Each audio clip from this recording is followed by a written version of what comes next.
For what purpose does the gentleman from Oklahoma rise? Move to adjourn until noon tomorrow. The question is on the motion. All those in favor say aye. All those opposed, no. The ayes have it. The motion is adopted. The House stands adjourned until noon tomorrow.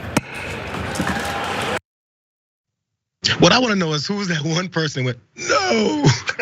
It was one guy who didn't want to adjourn. That was after the third vote yesterday, excuse me, in the House, where they were looking to, I guess, Kevin McCarthy was supposed to be the next Speaker of the House, considering Republicans won the House barely, but then also Kevin McCarthy was lined up for that position. He's been working so hard. This is the day of coronation, the day he was waiting for. Friends and family had showed up, but fellow Republicans stood in the way. Yeah, that's what happened. Let's look at that's the vote count that happened after the first of 3 votes before they adjourned for the day. It's supposed to be till noon today, which is right now, by the way. The first ballot, 212 for Hakeem Jeffries, who's a Democrat, whose party is not controlling the House right now. Kevin McCarthy had 203, Andy Biggs and others made up the other 19. So they voted again in round 2. But before that, excuse me, Jim Jordan came on to rally some more support for his friend Kevin McCarthy. Get yourselves in order here. He's gonna tell you guys why. This is what Jim Jordan said. I think we have 3 objectives this Congress. 3 fundamental things we have to get done in the 118th Congress. First, pass the bills that fix the problems.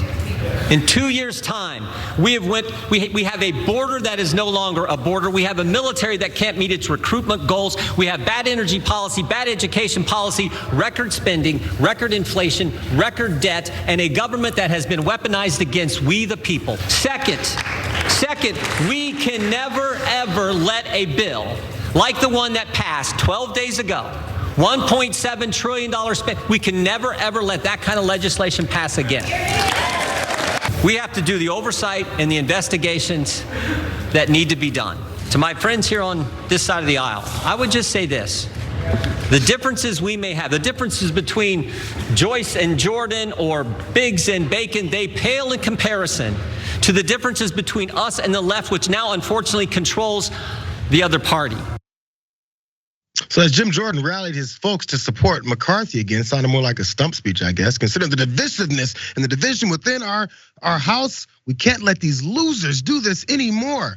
Well, Matt Gaetz popped up as well, and apparently he didn't recognize Jim Jordan wearing a jacket, so he nominated him. Watch that. Well, sometimes we have to do jobs that we don't really want to do. And sometimes we have to do jobs that we are called to do. And so, my colleagues, I rise to nominate the most talented, hardest working member of the Republican conference who just gave a speech with more vision than we have ever heard from the alternative. I'm nominating Jim Jordan. Jim Jordan is humble, perhaps today, humble to a fault. Maybe the right person for the job of Speaker of the House isn't someone who wants it so bad. Maybe the right person for the job of Speaker of the House isn't someone who has sold shares of themselves for more than a decade to get it. Maybe Jim Jordan is the right person for Speaker of the House because he is not beholden to the lobbyists and special interests who have corrupted this place and corrupted this nation under the leadership of both Republicans and Democrats. So that's weird. Matt Gaetz says Jim Jordan should be Speaker of the House, nominated him specifically for this second vote after Jim Jordan said, let's go with Kevin McCarthy. And Jim Jordan also said, I don't want it. Both Gaetz and Boebert said, sometimes you don't want the job, but we're gonna try and give it to you anyway. So what's left out in this is, what are the Democrats talking about? Were they celebrating? If you assumed so, you'd be right. Watch that. We are unified behind a speaker who will continue that progress despite the chaos on the other side, Madam Clerk. We are gonna stay here to get this done. We are unified, and we are all gonna support Hakeem Jeffries for Speaker. The lead vote getter in the last ballot. Madam Clerk, as chair of the Democratic Caucus, I'm directed by the vote of the caucus to present for election to the office of Speaker of the House of Representatives for the 118th Congress the name of the Honorable Hakeem Jeffries, the representative-elect for the state of New York, once again, and we will be unified once again in our support for him. That's embarrassing, bro. Hakeem Jeffries getting support from Democrats, getting more votes, leading more votes in that first vote than who people assumed would get it, Kevin McCarthy. Let's see the results of that second vote though really fast. Hakeem Jeffries again, 212. Kevin McCarthy at 203, still sticking strong, except Jim Jordan collected all 19 of those dissenting votes from other Republicans.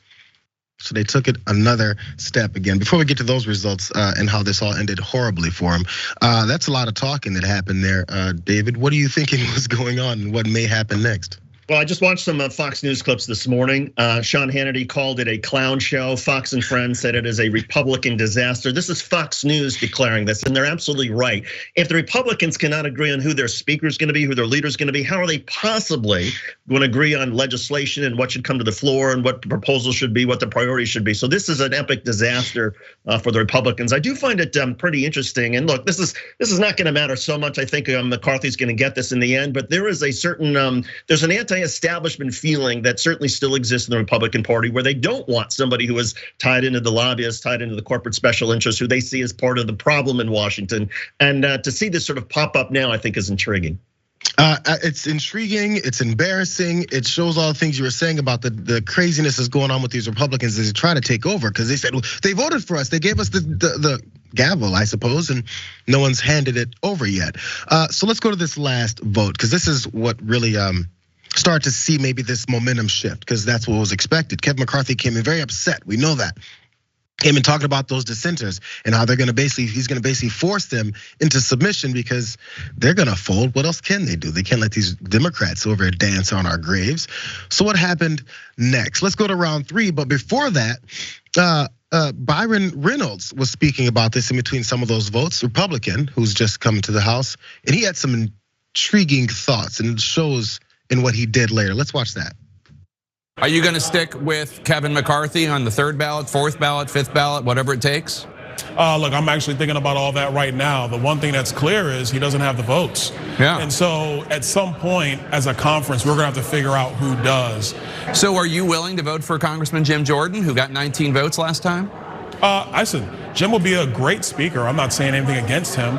I'm open to whoever can now close this deal, because that's where we are. You gotta close the deal. At the end of the day, somebody's gotta be able to get the votes. And when you get the votes, we can go ahead and organize Congress. And so I think that's what I'm looking for. A few moments later. Donalds. Jordan.